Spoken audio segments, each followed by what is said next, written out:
All right, here we are. Weed for the People, Podcast 8. We got an extra special guest, the most important one yet, the greatest one yet, Canna Anna. So you got to know she's a little bit of an introvert. And, so we want to get her all comfortable. I know how she is. Get the lights tuned down a little bit. We got the candlelight shit going right now. Got her little blanket, little pink footstep. So hopefully we can have a good conversation of what it's like behind the scenes. I wanted to lay it all out there, almost all of it. But look, switch it up a little bit. I think it's an interesting perspective to bring. And of course, that's my queen. I love her to death. I'm going to kind of start off with, just an update on what's going on with Glass House, as it seems to be the the relevant news that's out there. So look, they sued us on Friday for defamation.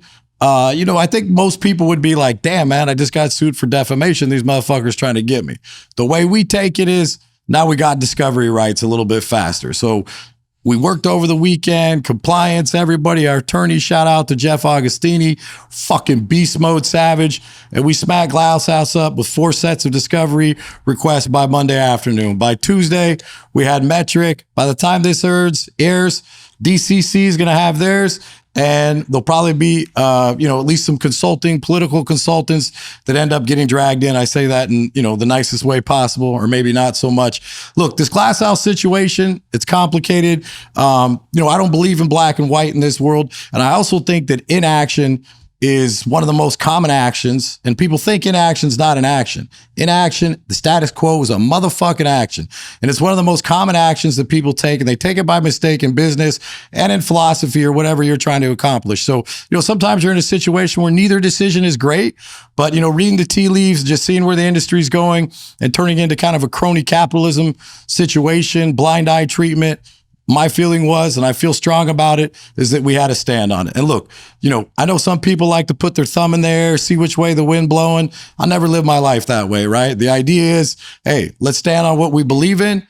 And, whatever people are going to think, they're going to think. The idea is to change hearts and minds. I think the overall, we've had a very good support, a lot of, DMs support beyond that. I think just general support from the community itself. It's a complicated issue. I concede that. But nonetheless, we're in this fight. And ultimately, the fight is to get after the truth. And my take on it is, look, they got a busted ass business model that's only surviving. I better be careful what I get say exactly here so I don't get triple sued for defamation. But, and the stuff that isn't ending at retail is the vast, vast majority of their product. I'm very confident in that. And at the end of the day, they never once challenged the mathematics behind the lawsuit. They get into the rhetorical hyperbole, whether it be, me talking about them being the biggest black marketeer in American history. Now, of course, that's in the context of, a lot of their weed ending up on the black market. I'm not going to get too deep into specifics today, but, I talked to a gentleman last night that has a specific guy that he buys for at Glass House, right? So I could go on and on about all the tips and intel we're getting. It's an interesting case. And look, it's a complicated, whatever you want to say. You don't just get to take the head out, right? That easily. So the plane is taken off, something we believe in. Hopefully we can land it in a good way, whether it be through reform or them kind of, stopping what they're doing and, like starting to even the playing field for everybody. Because where this game looks like it's going is just cronyism. And, as we get into federal legalization, I think we want to be real aware of that, because big pharma, there's a good chance at the end of the day, they take this whole motherfucking thing, right? So, who knows? Maybe we need FDA approvals down the line. All the groundwork we laid, might be gone. And for me, look, obviously we want to be successful. We're catalyst first agenda. We don't pretend any other way, but we want to be a good corporate citizen. And I want to see an industry that has diversity of products, right? That has equal playing field, that has the involvement in the community, that has that feel that we could touch and that we could smell. And, that's exactly what we're shooting for. And whether you agree with what we did or not, I do want to convey one thing, we did it for the right reasons. I know a lot of people say that, and the intention was good, and we hope the outcome is good. We believe it will be, and I stand on this decision that we did. But look, there's been a lot of jabs going back and forth, been covered a lot in the cannabis media, and we'll see if it hits the mainstream media. But I think the story itself is bigger than Glass House, right? They have political consultants that get all the way to Sacramento, all the way to the top of the this administration, as well as other people in this game. And the people that are passing rules rules, so that, benefit them and don't necessarily keep the whole industry in place. And look, it's fine to pass rules that are going to benefit your entity, but at whose expense? I would hope that everybody would take that into consideration. And if you see some of the groups lobbying at the federal level, I saw an article today by Beard Bros, and I just thought, oh, fuck, this is the next, big problem. So anyway, that's kind of the little intro. I'm going to open it up and give a little Canna Anna Elliot love story, and then start asking Anna some questions. By the way, I'm fucking shocked I got her to come on. I didn't want her to worry all week. That was kind of the idea, to have her on, switch it up a little bit, and just tell a little bit of behind the scenes. And look, we're pretty much an open book. Don't throw me under the bus too hard, but don't hold back. We want to give anybody who's watching, the real shit and how it comes from. So, look, we met, it was, I think the end of 2008 or 2007, going into 2008. She was working at this electrolysis place, trying to get a little of my back hair removed. I was free and I was sober. So somebody from the sobriety place that I was going, I had a little drug run there for a minute. So I was totally sober for, it was almost 3 years, right? And anyway, I was just had time on my hands. I wasn't quite sure what I was going to do with my life. And, I was going in there. Then after a while, I just started going in because I liked her. And, we just clicked straight away. We started chatting it up. And at that moment in my life, my house was in foreclosure, had just filed, Chapter 7 bankruptcy. And, I was sober. I had fucking lost my mind. That's a story for a whole other fucking podcast. But anyway, so I meet this girl, Canna Anna. She was just Anna, sweet little Anna to me at that time. I think I was just clipping 30. She was 23. I was robbing the cradle a little bit, not too much. And then look, we just ran off straight away. I told her right away I loved her. I wanted to run off. We got married in Vegas in a at the Little White Wedding Chapel. And right from there, straight away, we started having babies. So we got 4 beautiful children. It's the biggest gift anybody could ever give to somebody. So with all that as the background, I could have, got into the whole love story, but that's a, kind of short version of it. I think the obvious question is like, what the fuck were you thinking? And I say that in the good way of the question. I'm going to lob them up a little softer so I don't, startle. But what, say it honestly or however you want to say it. But look, down on my luck, house is in foreclosure. What attracted you to me at that time? And, because without putting you on blast too hard, there was a boyfriend in the mix. I kind of had to do the robbery, but what was the, why? Why? Yeah. Why? Well, I don't know. You are the one. You surprised me. You're funny. I don't know. I'm crazy too. Obviously, I married you. I'm a big weird. You're lucky you got me here. That's all. I don't know. Sorry. Let me ask you this. So did you think it was going to work out? Did you think we had a plan? Did you put a lot of thought into it? Or how did that? I always thought it was going to work out. Yeah. So then, look, you've always been a supporter or whatever we were doing. When we first got together, like I said, I busted out, and then, we flipped houses for like 5 years after that, till about 2013. So she was always a big part of that. And, whether it would be driving the houses or going around or whatever and following along. So let's fast forward a little bit. It's 2013. We start growing some weed down in Southern California. Tell us a little bit about your involvement in that. I was barefoot trimming pregnant. That's the story you like? Whatever one you want to tell. I'm not trying to tee them up too easy. Oh my God. Yes. I was, whatever you needed, whatever we needed. Yeah. So usually back then too, we always had to keep a little eye on the trimmers. So I like Anna to be in there, trimming it up to make sure they weren't stealing or the weights were off or whatever. And then it always took them so long to trim. So, we wanted to get, it's how long does it take you to fucking trim a pound, right? So, we were doing that. And then, I'll ask you a little bit about, some of the stuff we did up north, all the traveling, how was that on you back then? Especially because, by then, maybe we got 1 or 2 kids, they're real young, how was the constant trips up and back to north? Oh, it was very difficult. It was a hard time.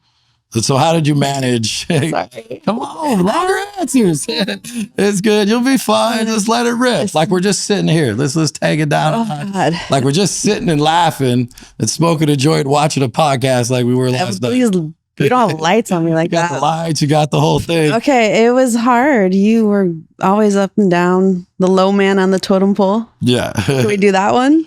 Well, yeah. So, okay, that's a funny story. I'll Please help me. I'm sorry. I'll help it out. I'll help you out a little bit. So, when we first started out, the thing I would say I was just happy to be a part of it. And then I was, we started off doing a few grows down here, and then, I started meeting more people. And at that point too, I had the expertise in the real estate. So that was kind of my initial toe in the door, at least up north, right? Because they needed somebody who could take down the real estate. And then I got more and more active, figuring out how to, move the cannabis or, what we were going to do. And, got involved in the licensing side and all that. And, figuring out, how are we going to build these things out and everything.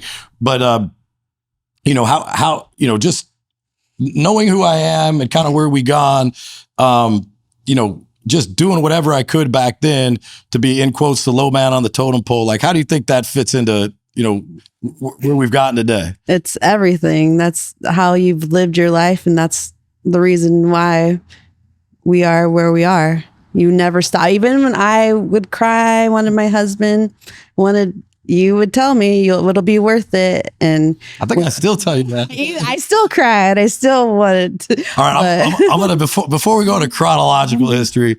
So even today, say it's like 8:45. I'm not home yet. What do? I get sad. I get mad. And then I call you. Or names. Or track you or on your phone. Yeah, I do that. And I still say that, and I believe it, that there'll be a moment when this boulder gets to the top of the hill. And it's not that we'll have made it per se, but like it won't take this 80, 90 hour. I do make you come home, and we had dinner with the kids, and you were water balloon fight. You got to come home too. This is marriage counseling today.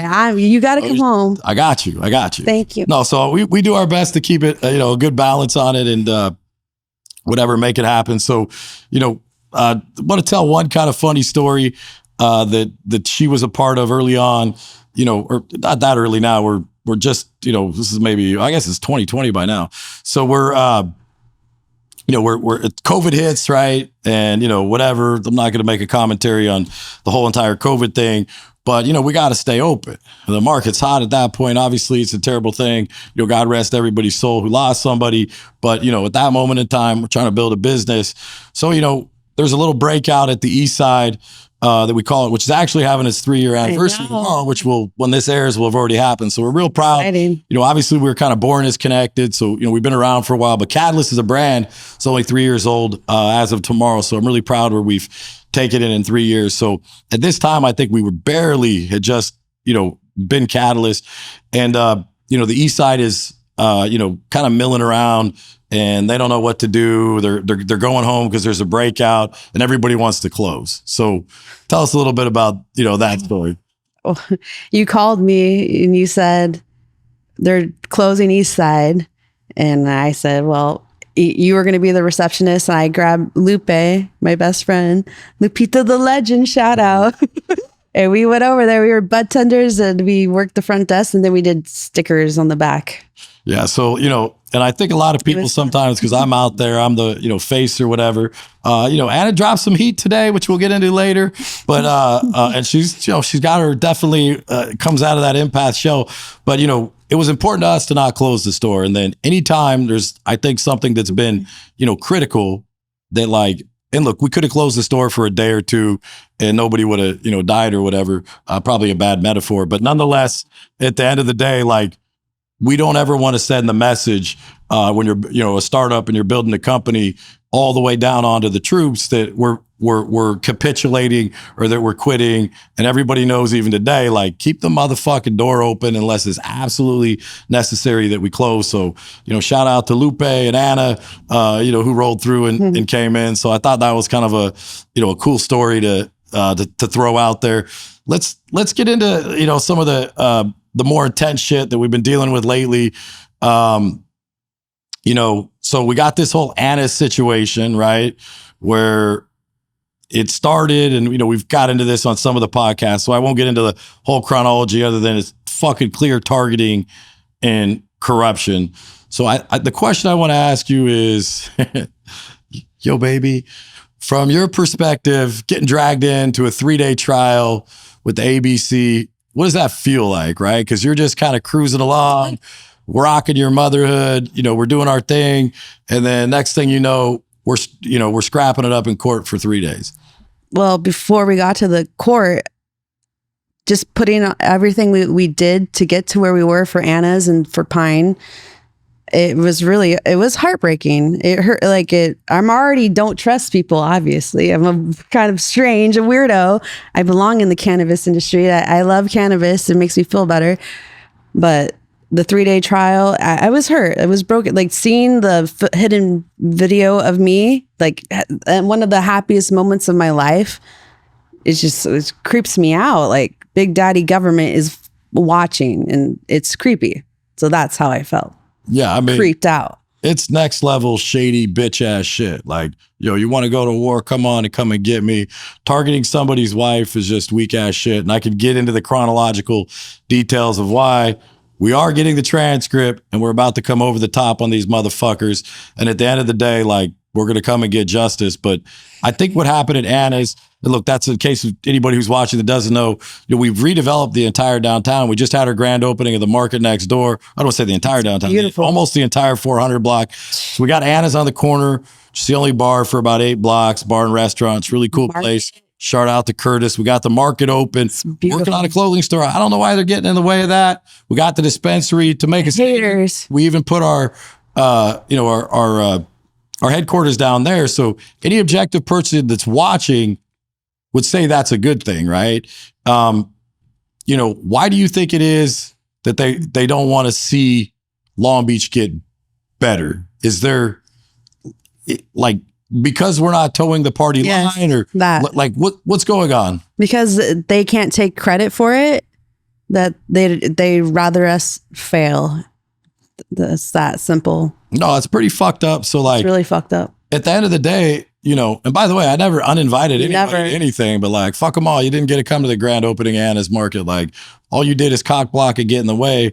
And I said this in the post the other day, the evil people are always going to be there. The bad people, the sociopaths. It's the timid people that kind of drive me crazy. And I won't say who, but somebody's texting me apologizing. It's stop fucking apologizing. Make one public statement. It could be watered down on our behalf, and that never... not at all. Nothing. Never happened one time, right? In fact, we were threatened. Yes, we were. That if we keep going, they're going to start sending minors into the store. And good luck with that. And I'm like, yo, bitch, I'm the most investigative person on the planet. So fuck you. So, one of the proudest moments, look, obviously 4 children, those are the proudest moments. But I'm just, as a person, and you went down there all by yourself. We've been down there before. You stepped up on the mic and, whatever. So we were chatting about it. And then, no, I think we were driving home and you were getting pissed off. I don't remember where we went. Yeah, we went somewhere where we've been up. We'll get into that too. We've been up and down the fucking state. I might even announce a deal that probably closes tomorrow on this, because by the time it airs, it's good. But hopefully, so we're driving, up and down the state. You're writing this thing up, and then all of a sudden it's Tuesday. And you show up to the city council meeting. That was the fucking best 3 minutes. Maybe it's a little biased I ever saw, but how do you get to the point of fuck it, I'm gonna go up there and speak by fucking truth to power? That was easy. I can only go, I'm either in or out, me. And I was pissed off. I had to. I was like you. And I got, encouragement just from watching you. I'm like, well, shit, I could fucking talk too. And I feel it in my bones. I was compelled. I had to. And I like to be by myself a lot too. Going by myself, putting my hat on and just saying what I was going to say. I felt on fire. And then when I left, I was like, woo! No, you walked up good. You walked up damn, boom. I was like, well, that's some mic drop shit. And then, being native been, conspiring in a good way, like, damn, we should get her as a spokesperson. Good luck with you guys. She comes off much more easygoing and empathetic. So, I thought was super cool, and look, I think the deeper you get into the cannabis game or even the political game, you realize that it really is controlled by special interests. Yep. And saying the truth out loud is something that they just don't like. They don't like it. And why do you think that is? Like, why can't you say the truth out loud? Because it goes against their lies. It's a machine. It really is. No, and we're not in it. We're not in the club. We're outliers. By speaking truth to power, doing good. They came to the first grand opening, remember? Yeah. They were all friendly. We were never not friendly. As soon as you said about the overtime, bam, we were out. Get out of here. The connection is there, and we're gonna make it happen. So let me ask you some. Let me see. What else could I ask Anna? Ooh, here's a good one. What? So, let's start. I'll start with a little bit easier one. So, who do you think of us is crazier? That's mean. I think you're crazier. We're both crazy. If you watch Silver Linings Playbook, everybody's crazy. At least I'm aware.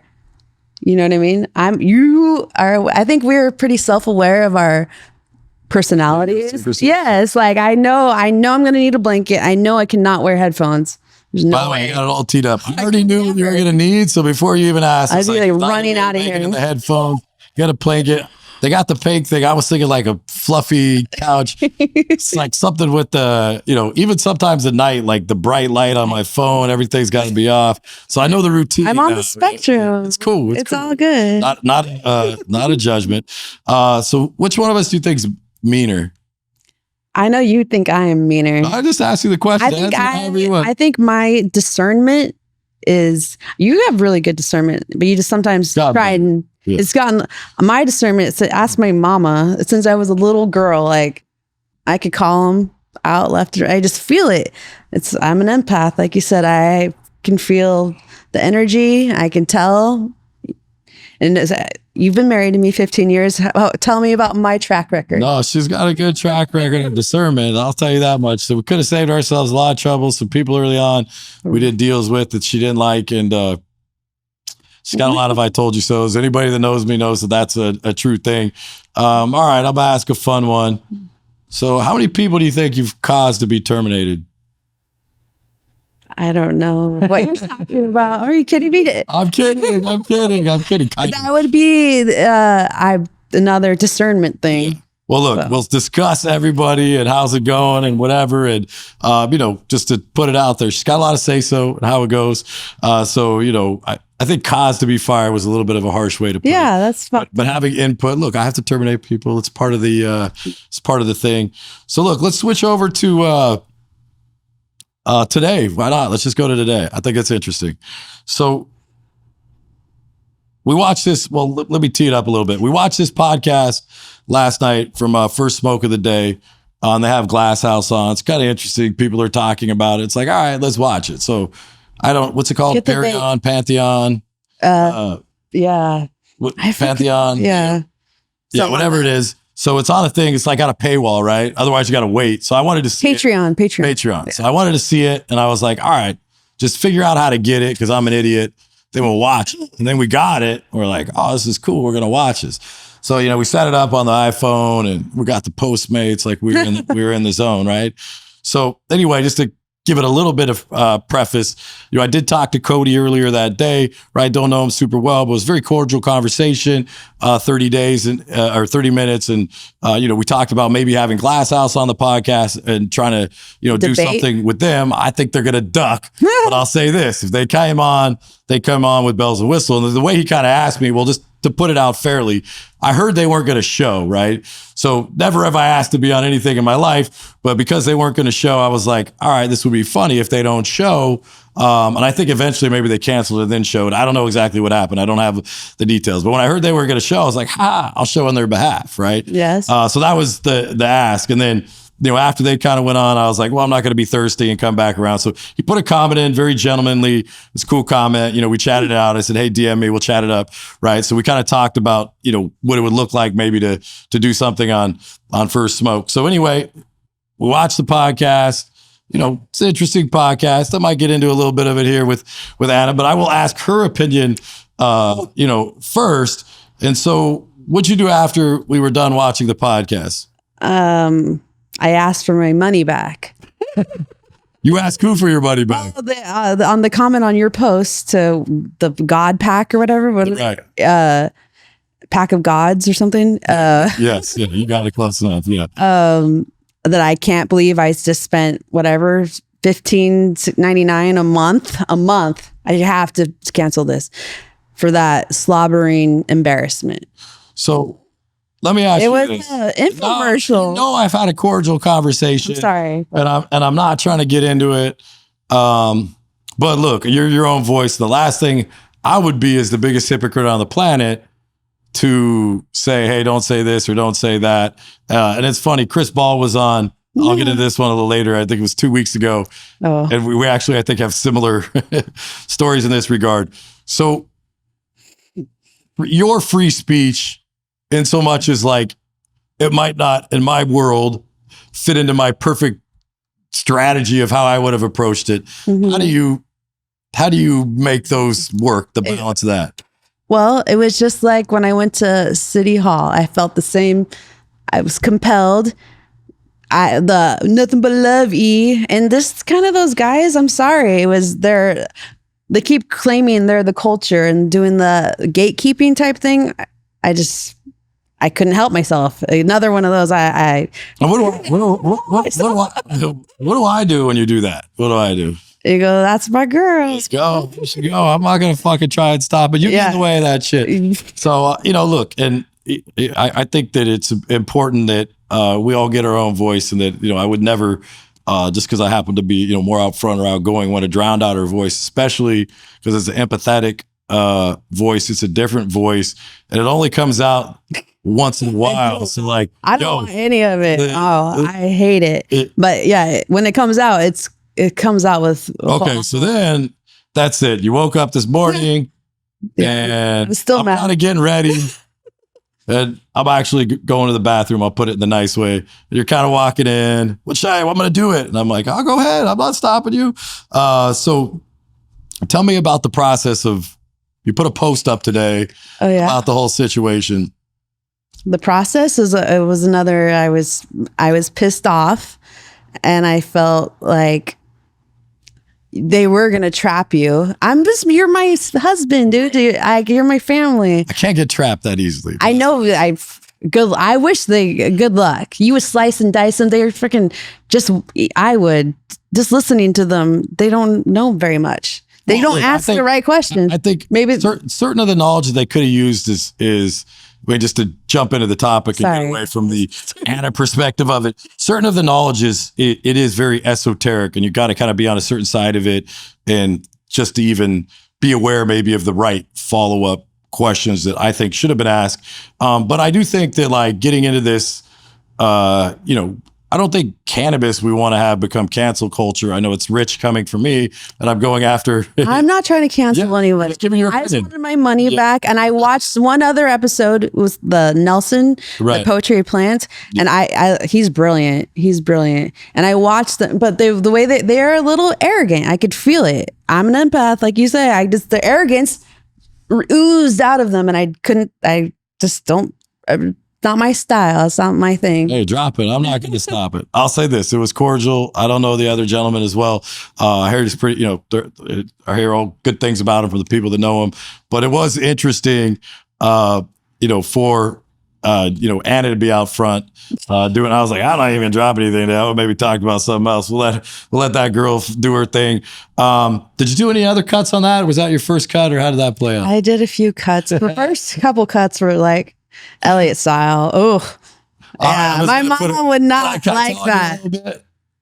That's for fun. Okay, but okay, fine, go. So anyway, I see the first one because I'm like getting to go to the bathroom, get ready. I'm like, do you, whatever, put the phone up there on the chair. That's what I do. So anyway, the first one comes out and at the end it's sucking cop dick, she says. And I'm like, whoa, that's deep. So then she's like, I don't know, am I going to say that? I was like, I'll tell you what. Because I know sometimes I stress her out. Even on the way coming in here, I'm like, hey, because there's only a couple things that like for legal reasons can't be said. You're stressing me out. You're stressing me out. I got to get things right. So I was like, all right, I'm just going to go to work and leave you to your devices and good luck, right? Because I love her, I trust her, I want her to have her voice. So I actually, when I got in, I was like, I wonder if she got it up. And then I scrolled through, I was like, oh, that's pretty fucking good. So just, what was way more like of a mom. Yeah. It's how did you go from sucking cop dick? I let, cooler heads prevail. I thought about it and I thought, I really don't have a problem with cops, like the protect and serve the way it's supposed to be, but I have a problem with corruption and favoritism and government picking winners and losers. That's what I have a problem with. Yeah, and I think at the end of the day, put some context on this glass house thing, and then the Anna's hit, and then all the stuff we go through, all the audits, and I say this half sarcastically, and this is not a political statement. We're more audited as a company than SBV Bank, Sam Bankman-Fried, and Hunter Biden combined. True. Right? That's just a fucking fact, and that's just what it is, right? Because we speak truth to power. So we're getting beat on. And, we run our business all on the up and up. It's not a judgment. Like if people are, releasing a little bit out the back door, more power to them. But at the end of the day, like, by now, and they'll hit us up and I'll be like, bro, don't bring the audit notice into the store. You just freak everybody out. Come on in here. Where our office is. So juxtapose that with probably, and again, I'm already being sued for defamation, but fuck it. Am I going to get you in trouble if you have to stop? Oh, you'll be good. They can add you. You're a sympathetic witness. Bring her in.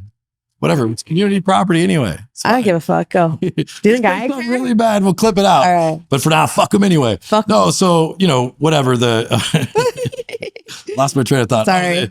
So, look, and then you got, the backdooring of anybody who's like wanted to put any eye on it, of just a ridiculous, and look, I know what their position is, and we'll have some stuff that will come out. And if they did just the most basic math, right, they know what they're doing, right? So, and again, if it was my podcast, and this is not a commentary per se, like they're much more educated on stuff that happened in the 2000s, like I wasn't involved in cannabis, during that time period, right? We, from like 2003 to 2013, right?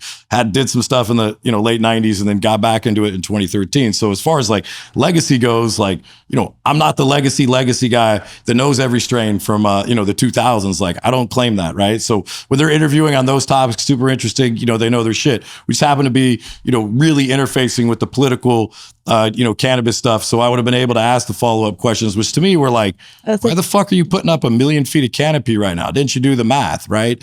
Oh, you're in the room with all the politicians. Which ones? Who are you hanging out with? What's the policy that you're discussing, right? Have they brought up the, burner distribution? So I don't know what a burner distribution is. Like, come on, bro.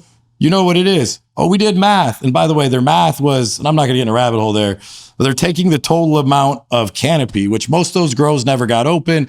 Most of those grows aren't active. Just because they have a provisional license doesn't mean somebody's growing out of them. And they use 80 million feet and 1 million feet and try to come up with an equation. What makes sense is the raw poundage. And this is all stuff that you'd really have to be in it to be able to ask them. But the point that I'm making is this: when you're the constant target, right? And then you see the cronyism, I think, again, I'm against the cronyism as an ideology anyway, whether I was being targeted or not, and my wife was being targeted or not. This is something that we would bring forward and try to battle, for, the future of the industry and to keep things, at a level playing field. And the hope is that the diversity of the product stays in the marketplace, or at least it has a chance to, as long as we can. Who knows? Maybe big pharma and tobacco fuck us all in the end. Anyway, but I think it resonates a little more when you're on the other side of like, not only are we not in the club, we're in the bad kids. Oh, we're like in the doghouse perpetually. And the extra in the bad kids club. Extra bad kids. So, look, that was, that's, I think it just resonates a little more, with us than maybe, somebody else. So let's get into this traveling. Maybe we'll drop one here by the time this thing comes out. It should be pretty much, a done deal. So, just take Saturday. So Saturday or Sunday? No, it's Sunday. So no days off. We're working every day. It is hard to balance that, family, everything. And Anna does a good job of getting my ear, even if the way she does it is, that's how it works. Super sweet. Compliment. Super sweet. Super sweet. And then nothing but sweet all the time. Always. So like we're going to Catalina the weekend after next. So because we can only get little weekends. But anyway, so Sunday we're driving around. I think I'm okay to say it by the time this airs. So we get right. So we'll see. Maybe there's an announcement coming there. It's a pretty good fucking drive from LA. Then we go up to Ojai. Then we go to another place down along the coast, you know, kind of near the Santa Barbara area or whatever.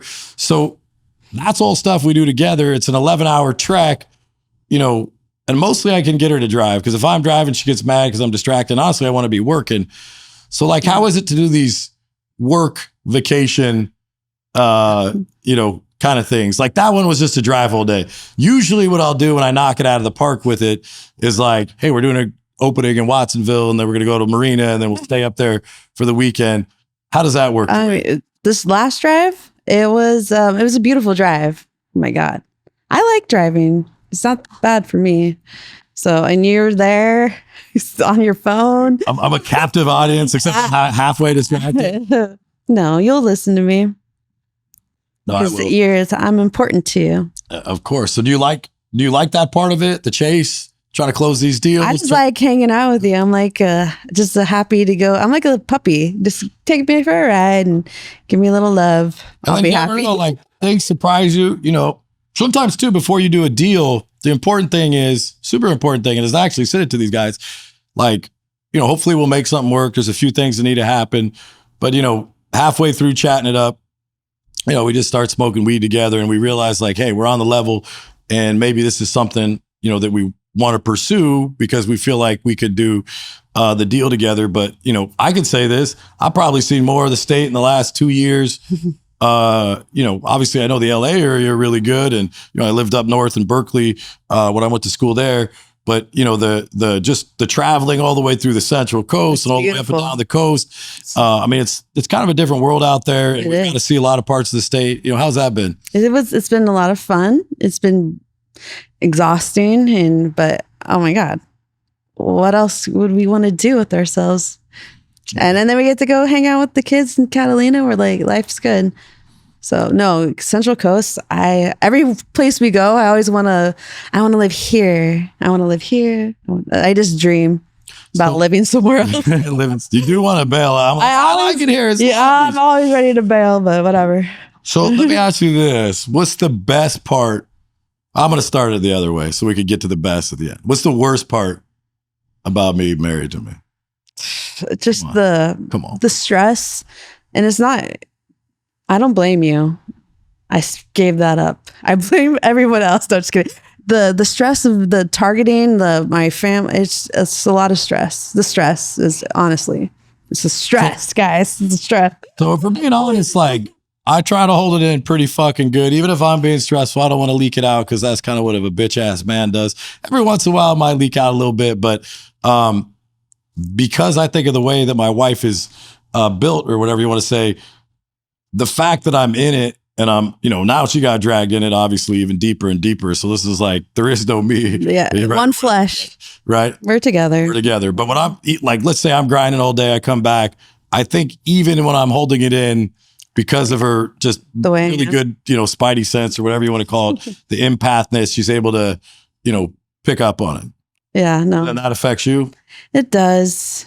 It does, but I try. Tell us a little more. Come on. It affects me. I'm affected by all of this, and I have to, you know, say my prayers and just pray all the time, and just hope there's a protection over you and our family. And that's my motto: faith over fear. And I just keep going. So, what do you think as far as the best stuff that we've done? The best stuff? The best. Not that we've done. The best part about being together. The best stuff is just being true to ourselves. I feel like we're free people. Like we make love. I'll tell the story. I don't give a fuck. I'll tell it. Probably TMI. It is probably. You know, at the end of the day, we sat through that 3-day trial.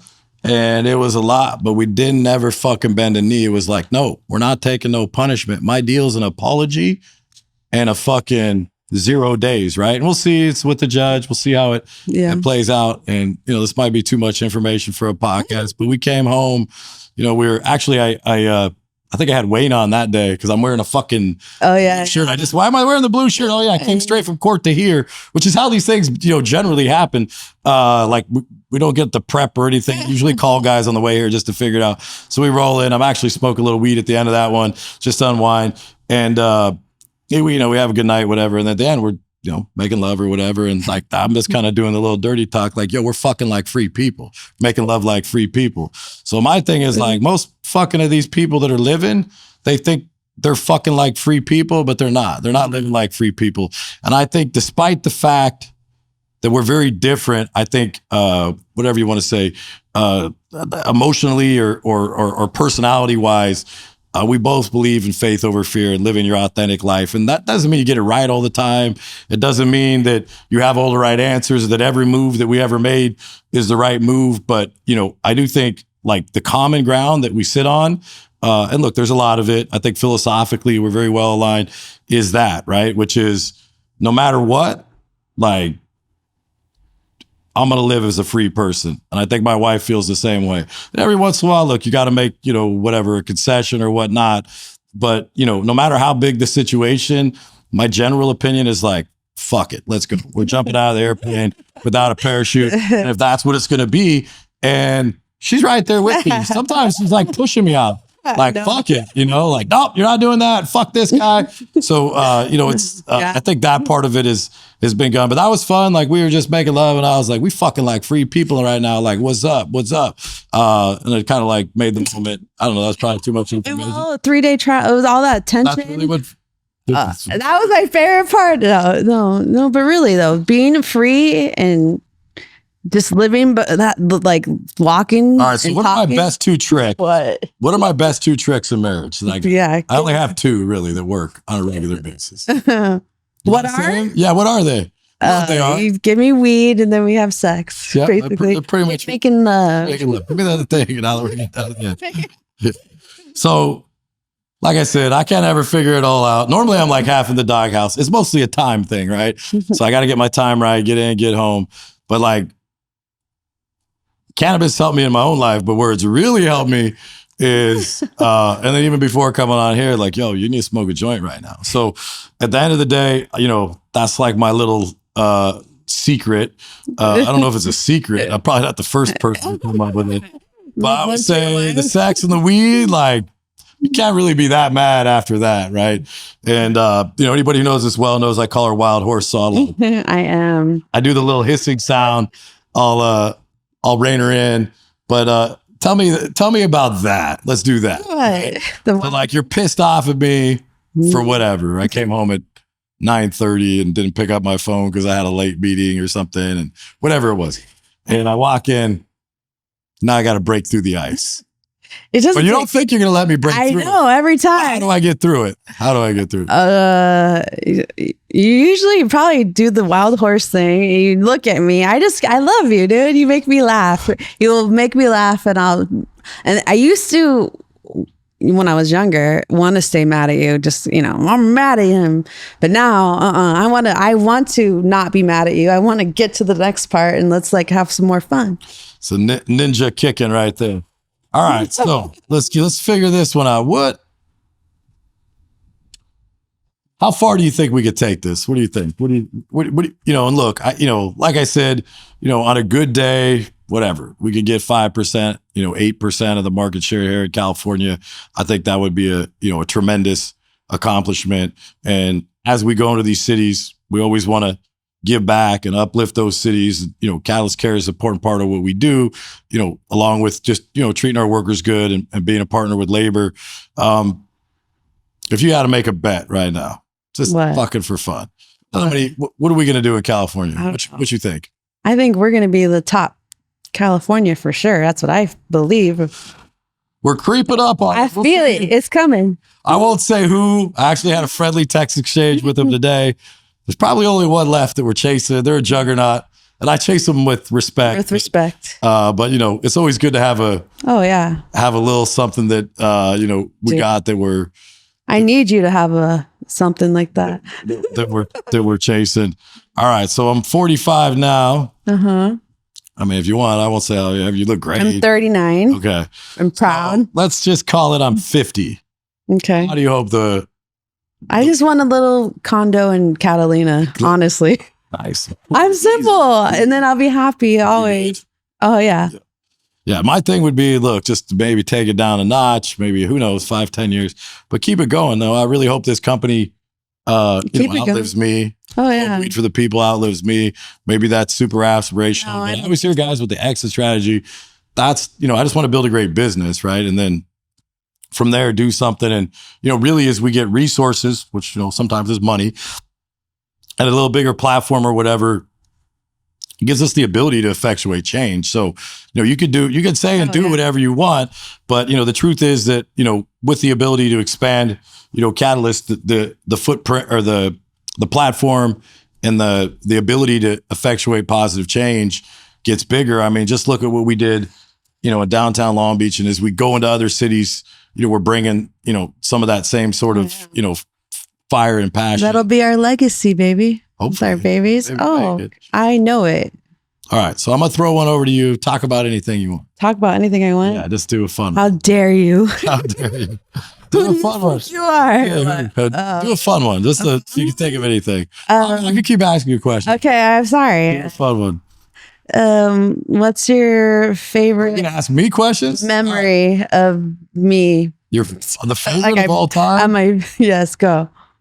This is like, I don't know if it's my favorite memory. There's like a lot. Obviously, having our first baby is probably like, damn, man, that was a special move. I mean, yes. But here's a funny one. It's not the favorite. I can name a million things that are the favorite. I can't even. But I should have known.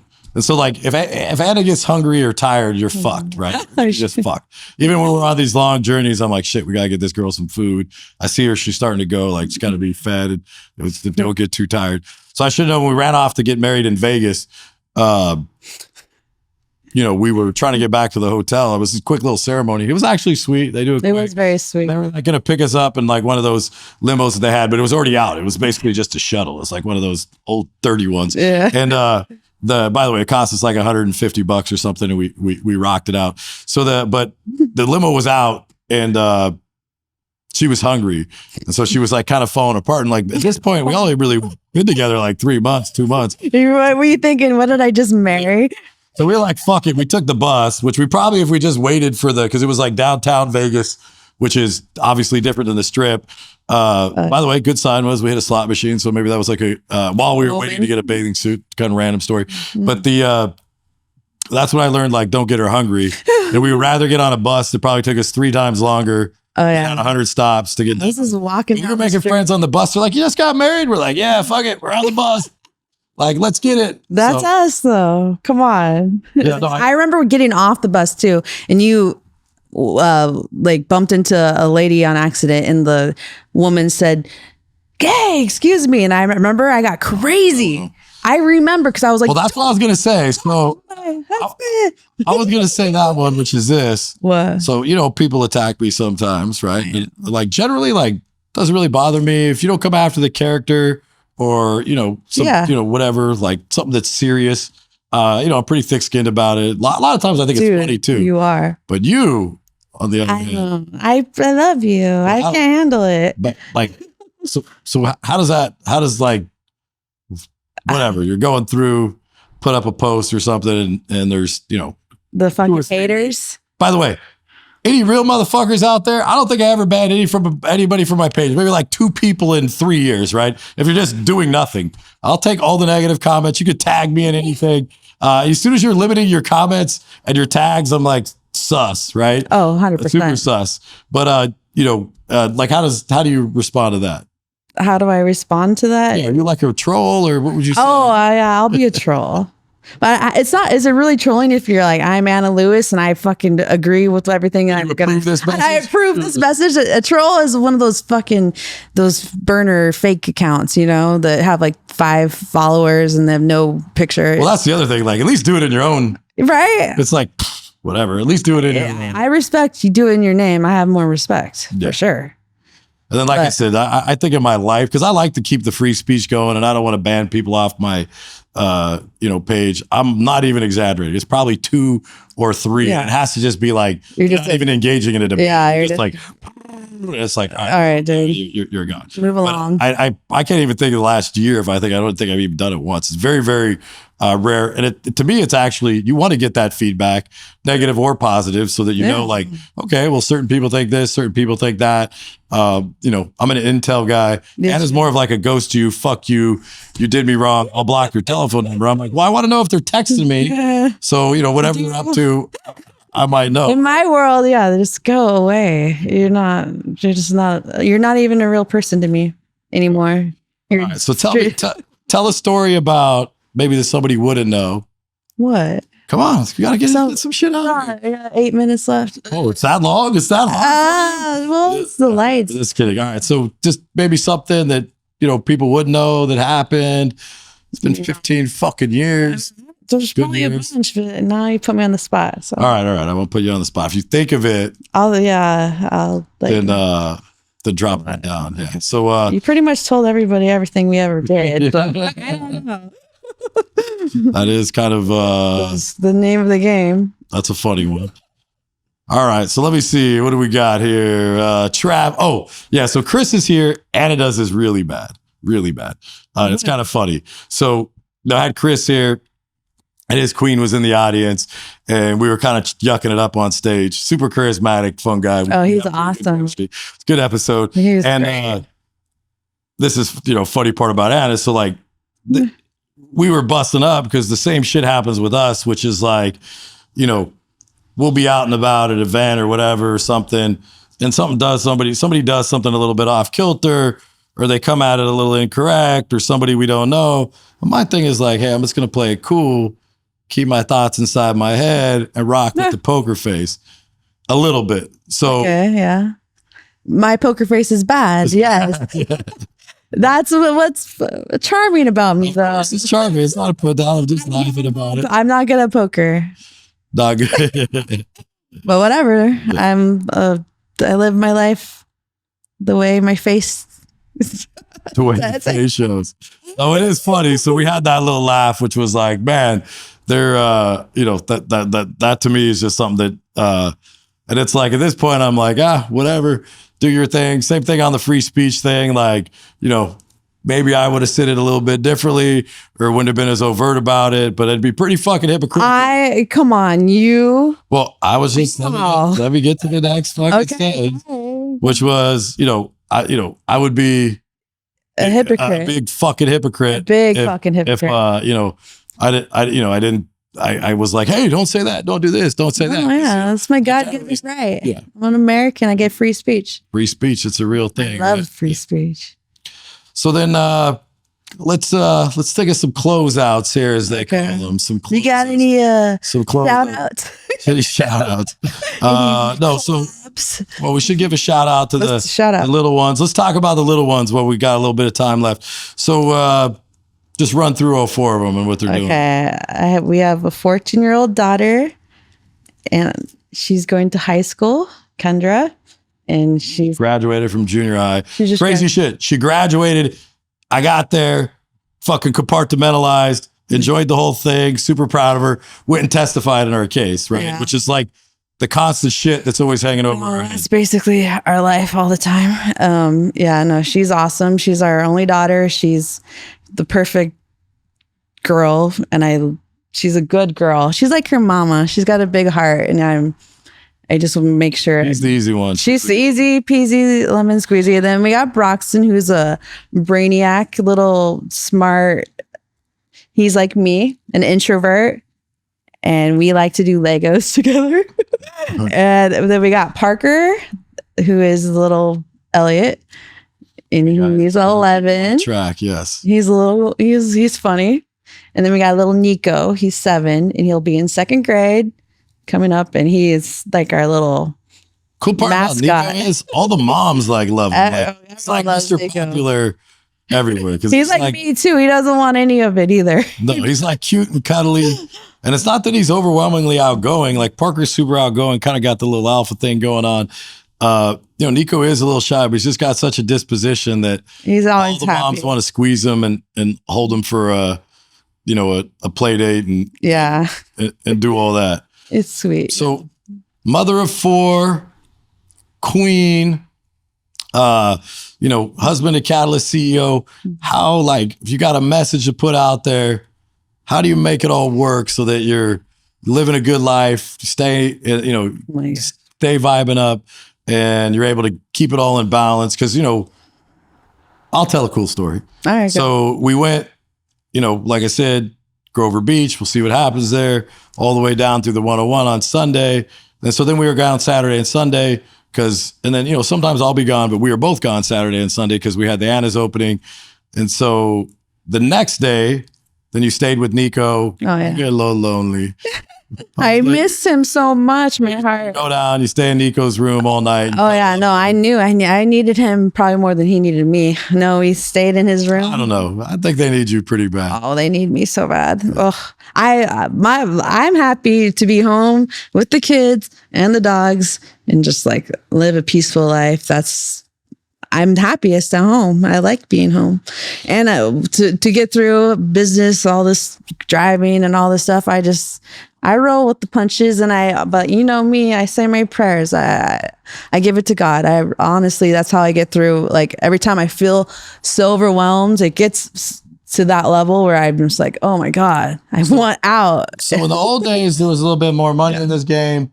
And when I'd be gone, I would come home with what? Duffel bags. Simple, lovely times. Yes. So the old duffel bags were good. It would kind of chill the thing out. So what's the big difference? Like, so we had cash. We always had cash lying around in those. It was a good little 3-4 year run of just having cash, which is all fucking been gone and then some. Got like secret compartment at my fucking house. Now come and get me. There's nothing in there. Yeah. That's where I put my luggage. So we come home with the duffel bags of cash, we get all our bills paid. Compare that to today. What's it like being in cannabis? It's really painful, and I am overdue on my credit card, babe. Please. Yeah. Throw me a bone. I mean, literally, we're scrambling, moving money, try to stay in it. And look, it's not to say that we're not trying to build something that is valuable. So I don't want to put that out there. But there's no money in the game now, right? And my kind of take on it is, look, if you're willing to suffer and you position yourself for a brighter day, there might be a decent amount of success at the end of it. But we, like anybody else, and I don't want to say this in the wrong way. I get it. I'm the CEO. If I really wanted to stop building, maybe there's a little something there and an exit. But we're living paycheck to paycheck. In fact, they're taking the mortgage out on the first. I got to figure out how to scramble the money in to get it. And, got friends and stuff out on the street. But the whole duffel bag thing was great because I'd be gone for 3 days or 2 days, and these are remote places that we used to kind of be up in. I took the edge off. Yeah. So you walk in, I won't say in amounts. It's all been reported just to make sure that claim is clear, which we did actually report. We're not dumb. So you walk in, you got a duffel bag. Mm-hmm. I don't care. I got a big smile. Materialistic or not, everybody likes a fucking duffel bag. There's something about a duffel bag. You just feel safe, dude. Yeah, it's like this visceral, primal fucking thing. I'm a primal kind of girl. Yeah. Ooh. Give me food and a duffel bag. Throw a little on the bed or whatever, and just be like, yeah. It's not like that anymore. No, those days are gone. So now I come home, I ain't got shit. I'm like, yo, you got to work less, and I'm like, well, we'll give it a go, but I don't want to make a promise you can't keep. So it's just hitting that balance. And I want to say this as we wrap up. 15 years, maybe even a little longer, but 15 years married. We've been rocking on this mission. Ride or die. We started off, and look, it's not to say that I don't come from a decent amount of privilege. My father's an attorney, but always was out on my own. And, when we met, we were busted up. We had a 2-bedroom apartment with roommates when she was pregnant. One bathroom, 4 people. 1 bathroom, 4 people, actually 4.5. 4, yeah. Finally closed a couple deals on the real estate side. And, from there, we kind of started building it up. So, it's just been a great experience. I love this girl to death. Thought it'd be kind of fun to get another behind the scenes perspective. I hope I didn't put you on the spot too much. I knew it was going to be hard to get you on, so I got like you tried your best. I was like, "Come on, John, man, you gotta take care of me on it." But look, to be in as many battles as we've been in, and look, not to say we haven't, the D words got dropped a few times, not really by me that much, but when have you dropped it? You did. All right. How I remember now. Don't even. Let's not go there. Oh wow. What I want to say is this. Without fronting, like there's been some battles, but at the end of the day, like we, I think because of the common ground and because we've been in the trenches together, there's always that bond that, no matter what happens, seems to bring us back together. And Anna's really my rock, right? She is the catalyst where I get my strength from. So like I could go out there all day, it could be a really bad day. And then if I could lay down, get my head rubbed a little bit, and just start shooting the shit on the day, and will power charge me up for the next day. So try to do the best I can. Obviously the time is a thing to be a good father, be a good husband. I don't think you're a real man if you're not doing that. You're not successful. That's my opinion. If you're not doing that, and I'm just gonna fucking say that. So love to this girl, the queen, the one and only Canna Anna. I hope you all enjoyed a little bit. Yeah, sorry guys. Behind the scenes, we'll see how it plays out. I'm not used to interviewing her. Usually, like I'm laying around half high, fucking with my phone, like watching a podcast, talking shit. So it's a little bit unusual, whatever you want to say, format to interact in. But look, I love her to death. Appreciate her always being my rock, and really without her, like I don't think any of this is possible. So. There you go. And that's it. That's all we got. Weed for the People, Podcast 8. We appreciate everybody who started from the beginning and listened to the end. And, we're going to keep trying to do this, bring some guests on, do it organically. And all I got to say after that, Weed for the people.